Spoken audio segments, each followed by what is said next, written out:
Le thème de cette vidéo est la guerre d'Espagne. Tout d'abord, présentation du contexte général. La guerre d'Espagne s'est déroulée entre 1936 et 1939. Cette guerre civile a lieu dans un contexte européen troublé par la montée des dictatures. En effet, depuis 1933, Hitler dirige l'Allemagne, Mussolini contrôle l'Italie depuis 1922 et Staline est le dirigeant de l'URSS depuis 1924. En 1936, la France est touchée par une opposition entre les ligues d'extrême droite et l'Union des partis de gauche, le Front populaire, dans le cadre des élections législatives. Le Front populaire remporte ces élections et accède au pouvoir, ce qui maintient une démocratie en France. Le contexte espagnol.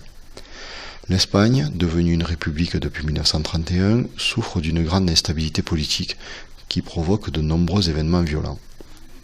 En février 1936, le Frente Popular, Front populaire, républicain qui réunit les partis de gauche espagnols, remporte les élections et arrive au pouvoir. En juillet 1936, le général Franco, soutenu par des officiers de l'armée espagnole, se soulève contre le gouvernement républicain. Ce coup d'État marque le début d'une guerre civile en Espagne qui va durer 3 ans.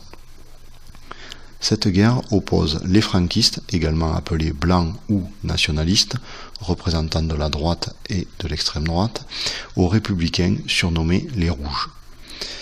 Dès le début de la guerre civile, en juillet 1936, les franquistes contrôlent la Galice, la Vieille Castille et le Maroc espagnol.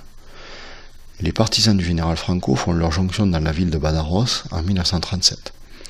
À la fin de l'année 1938, seule une partie de l'Andalousie et la Nouvelle-Castille résistent. En avril 1939, toute l'Espagne est contrôlée par les franquistes. Le général Franco installe une dictature en Espagne. Hommage à Guernica. La Société des Nations, SDN, vote la non-intervention étrangère en Espagne. Malgré cette décision, l'Allemagne et l'Italie choisissent d'aider les franquistes.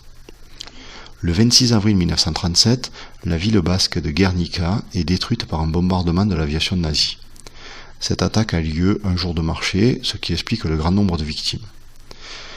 Le bombardement se déroule à la demande du général Franco, qui considère que la ville abrite de nombreux résistants républicains. Face à ce crime, Pablo Picasso, peintre espagnol, dénonce l'horreur des bombardements dans Guernica, tableau monumental réalisé entre le 1er mai et le 4 juin 1937. Durant toute la dictature franquiste en Espagne, le tableau a été conservé aux États-Unis à la demande du peintre. L'œuvre ne sera transférée en Espagne que 6 ans après la fin de la dictature, en 1981. Résistance aux franquistes. Face à l'avancée des franquistes, la résistance s'organise. Des milliers de volontaires étrangers viennent combattre auprès des républicains dans les brigades internationales. Mais les démocraties occidentales n'interviennent pas. L'opposition aux Blancs est plus forte dans les villes, notamment Madrid, où des barricades sont dressées et où les combats sont féroces. Dans les rues apparaissent le slogan « No pasarán », associé à Dolores Ibarruri, députée des Asturies au sein du Front populaire, qui utilise cette expression dans un discours pour mobiliser les troupes républicaines. Les républicains s'opposent farouchement aux troupes de Franco, mais mal équipées et mal entraînées, elles ne peuvent faire face à une armée organisée, dirigée par des cadres expérimentés. Une guérilla se met en place. Le bilan. La guerre d'Espagne est marquée par une répression cruelle de la part des franquistes. On compte un demi-million de morts et autant d'exilés dans les pays voisins, surtout en France, dans un mouvement baptisé la Retirada. Ces réfugiés vont se retrouver dans des camps à la frontière franco-espagnole, comme celui de Rivesaltes. La guerre civile s'achève en mai 1939, une dictature se met en place dirigée par le général Franco jusqu'en 1975.